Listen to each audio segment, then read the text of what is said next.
খুমটাই মাজগাঁও মৃদঙ্গীয়া গায়ন বায়ন শাখাৰ উদ্যোগত আৰু আঠখেলৰ ৰাইজৰ সহযোগত গোলাঘাট জিলা মৃদঙ্গীয়া গায়ন বায়ন সংস্থাৰ ৭ম বাৰ্ষিক অধিৱেশন আৰু মৃদঙ্গীয়া গায়ন বায়ন সমাৰোহভাগী খুমটাই শ্ৰী শ্ৰী আঠখেলীয়া নামঘৰৰ প্ৰাংগণত দুদিনীয়া বৰ্ণাঢ্য কাৰ্যসূচীৰে অনুষ্ঠিত কৰা হয়।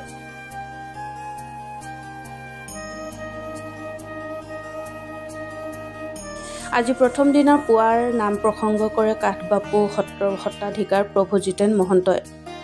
ধৰ্মধ্বজা উত্তোলন কৰে গোলাঘাট জিলা মৃদঙ্গীয়া গায়ন বায়ন সংস্থাৰ সভাপতি দেৱেন গগৈয়ে। স্মৃতি তৰ্পণ কৰে লীলাধৰ চেতিয়াই। গছপুলি ৰোপণ কৰে উমেশ দুৱৰাই আৰু ছাত্ৰ ছাত্ৰীসকলৰ মাজত চিত্ৰাংকন প্ৰতিযোগিতা ৰচনা প্ৰতিযোগিতা অনুষ্ঠিত কৰা হয়। বিয়লি ২ বজাত প্ৰতিনিধি সভা উদ্বোধন কৰে নৱবৈষ্ণৱ শিল্পী সমাজৰ গায়ন বায়ন দলে। প্ৰতিনিধি সভাৰ সভাপতি কৰে গোলাঘাট জিলা মৃদঙ্গীয়া গায়ন বায়ন সংস্থাৰ সভাপতি দেৱেন গগৈয়ে। আজিৰ অনুষ্ঠান প্ৰতিনিধি সভাৰ দ্বাৰাই সমাপ্ত কৰা হয়। গোলাঘাটৰ পৰা পল্লৱী কাবৰুৱাৰ ৰিপৰ্ট, সময় অসম।